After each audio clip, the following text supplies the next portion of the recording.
আনুমানিক ৫০ দিন হয়েছে। এই ৫০ দিনে বৈষম্য বিরোধী ছাত্র আন্দোলনের যারা সমন্বয়ক আছেন বা আমাদের অন্তর্বর্তী সরকার আছেন, তাদের জনপ্রিয়তা আস্তে আস্তে কমছে, এটা একদম স্পষ্ট।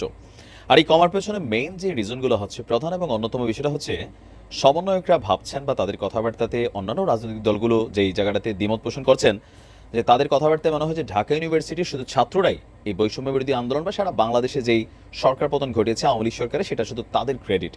বাট এখন আমরা আস্তে আস্তে দেখছি বিএনপি বলছে তাদের ক্রেডিট। জামাত ইসলাম তো যে চমক দিছে ভাই, শিবিরের পোলাপাইন, একটা অস্বাভাবিক চমক ছিল। পাশাপাশি হেফাজত ইসলাম তারা দাবি করছে, আমরাও দাবিদার। তো এরকম নানান ইস্যুতে সমন্বয়কদের বিপরীতে আস্তে আস্তে রাজনৈতিক দলগুলোর বিভিন্ন নেতারা কথা বলছেন। কেউ গুছিয়ে বলছেন, কেউ কৌশলে বলছেন, আবার কেউ সরাসরি বলছেন। বেসিক্যালি সরাসরি কথা বলেন, ডাইরেক্ট চেহারা টেহারার দিকে তাকায় না। তিনি হচ্ছেন মাওলানা মামুনুল হক। দর্শক, এই মুহূর্তে আমাদের বাংলাদেশ সরকারের বৈষম্য বিরোধী আন্দোলন থেকে সমন্বয়ক ছিলেন, সমন্বয়ক থেকে সরাসরি সরকারের উপদেষ্টা। এই মুহূর্তে ডাক, টেলিযোগাযোগ এবং তথ্য প্রযুক্তি মন্ত্রণালয় এবং তথ্য ও সম্প্রচার মন্ত্রণালয়ের যিনি উপদেষ্টা আছেন মোহাম্মদ নাহিদ, তাকে ২৪ ঘন্টার আলটিমেটাম দিয়েছে মাওলানা মামুনুল হক। মামুনুল হকের সাথে কি এমন ঘটলো যে নাহিদকে ২৪ ঘন্টার আলটিমেটাম দিচ্ছেন? এমনকি এটাকে হালকা নেওয়ার কিছু নাই। হেফাজতের বা এই মুহূর্তে ইসলামিক যে দলগুলো আছে, তাদের যে মাঠের উপস্থিতি, বিভিন্ন প্রোগ্রাম, সভা, সেমিনার, মোটামুটি আপনার এটা হালকা নেওয়ার সুযোগ নেই, ঠিক আছে? তো এখন কেন বাংলাদেশ খেলাফত মজলিসের এই মহাসচিব তাকে আলটিমেটাম দিলেন? আসুন দেখি ভেতরের গল্প কি। আর রাজধানীর শাহবাগ চত্বরে গতকালকে একটা প্রোগ্রামে মামুনুল হক বলছেন, তথ্য উপদেষ্টা নাহিদ সাহেবকে সতর্ক করছি। আমি তার দৃষ্টি আকর্ষণ করে বলতে চাই, মামুনুল হককে চিনেন না? চিনেন না বলাটা তো ভুল হবে, মামুনুল হককে চিনে না। বাংলাদেশে আসলে এমন কোনো মানুষই নেই যারা ফেসবুক চালায়। তো তিনি বলছেন, আমার বিরুদ্ধে অনলাইনে ফেসবুক, ইউটিউব কর্তৃপক্ষ অঘোষিত নিষেধাজ্ঞা জারি করেছে। আমার বক্তব্য প্রচার করে শতাধিক জাতীয় গণমাধ্যম, অনলাইন পোর্টাল রেস্ট্রিকশনের শিকার হয়েছে। আর আপনারা ওইখানে বসে বিলাসিতা করছেন।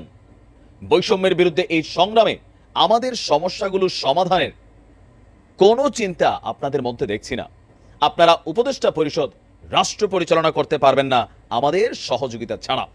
আমার এই বক্তব্যের ২৪ ঘন্টার মধ্যে যদি আপনারা কোনো ব্যবস্থা গ্রহণ না করেন, আমরা আপনাদের বিরুদ্ধে ব্যবস্থা গ্রহণ করতে বাধ্য হব। মানে সমন্বয়কদের বিরুদ্ধে বা অন্তর্বর্তীকালীন সরকারের বিরুদ্ধেই মাঠে নামার ঘোষণা দিয়ে দিয়েছে মাওলানা মামুনুল হক। তিনি বলছেন, আন্দোলন সংগ্রামে আমরাও ছিলাম, আমরা রক্ত দিয়েছি, কারারুদ্ধ হয়েছি, অন্যায় অবিচারের শিকার হয়েছি, ষড়যন্ত্রের শিকার হয়েছি, যুদ্ধ করে বিজয়ের রণাঙ্গনেও ছিলাম আমরা।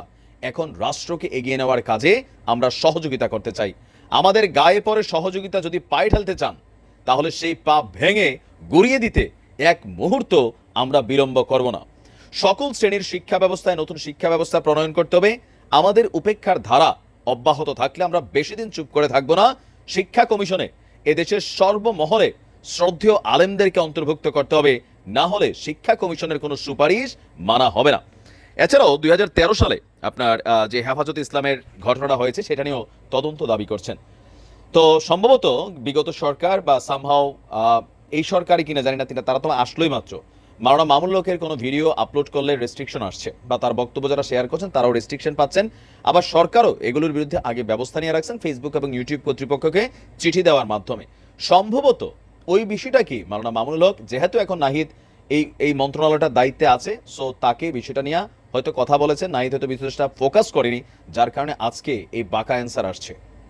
তো নাহিদের উচিত বিষয়টাকে হালকাভাবে না নিয়ে সলিউশন করা, কারণ হেফাজত ইসলাম বড় কঠিন টিম। মাঠে নামলে কিন্তু খবর আছে, এটা বাস্তবই। দেখা যায় কি হয়। ভালো থাকুন, আসসালামু আলাইকুম।